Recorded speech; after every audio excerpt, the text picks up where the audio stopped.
you have all the power, but you also don't have any power at all. Like at the same time, it's tough to describe. So you become your own boss, but then you are the only one who is also who needs to deal with everything, every decision. Yeah.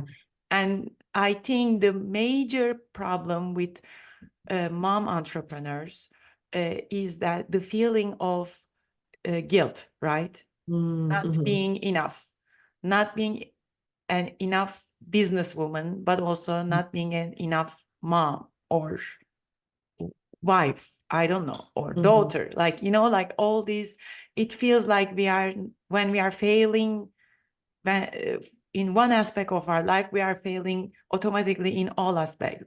How do you work on those feelings? Yeah, absolutely. Well, you bring up a good point that I just want to touch on before that, which is anybody who's an entrepreneur knows that business ownership is not necessarily the golden ticket to flexibility, Yeah. no anxiety, being able to take off whenever you want, right? I ask people at the beginning, like, what is their why? And so many moms will say, I want flexibility. And Mm. I tell them, I say, trust me. You don't just automatically get flexibility when you have your own business. Actually, the opposite happens. Now it's all on you.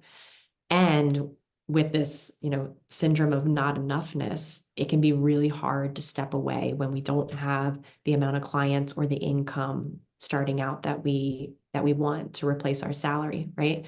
So that's where I think coaching comes in really beautifully, and at least the way I approach it, that's like we need to start this business in a way that's sustainable, which means that we are taking into account that you want more balance, not less Mhm. balance, right? And that you're doing this so that you can be with your kids when they're sick and you can be at pickup without asking your boss, right? At 3 p.m. every day.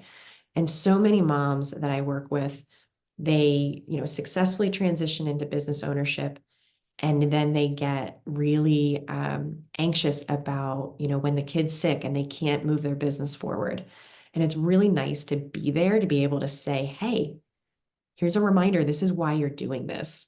you Mhm. are you started this business so that you can snuggle with your sick kid this entire week, so here's the permission. I'm giving you permission to do that. And it's really helpful to have that person because, yeah, it is all on us. And we're not giving ourselves permission enough, right? We're swimming in guilt most of the time. Mhm. Because it's really easy to feel like we either are not with our kids enough. When we're with our kids, we're thinking about our business. When we're with the business, we're thinking about our kids. And it can be really draining to always feel like we're questioning whether we're doing the right thing.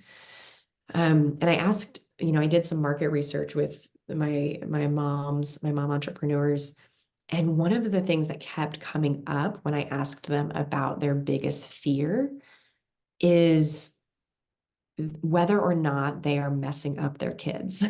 And and I totally can relate, right? It's like, we don't know exactly what what will be the best way to parent, right? And I like to talk to my clients about or changing the thought error that there is a best way or there is a right way. We're all looking for the right thing to do, and it just drains us, right? Because we'll never know Mhm. if we've chosen correctly, right? This is such a long game. Parenthood is like never ending. It's this game that's never ending. So removing this pressure that we need to do the right thing or we need to find the best way, and just understanding that whatever we choose at any given time is the best thing for us and our child at that time. And then we can always go back and we can learn from it if the consequences were, things we want to avoid in the future. But truly trusting ourselves that whatever we're doing is the right thing or the best thing at the time.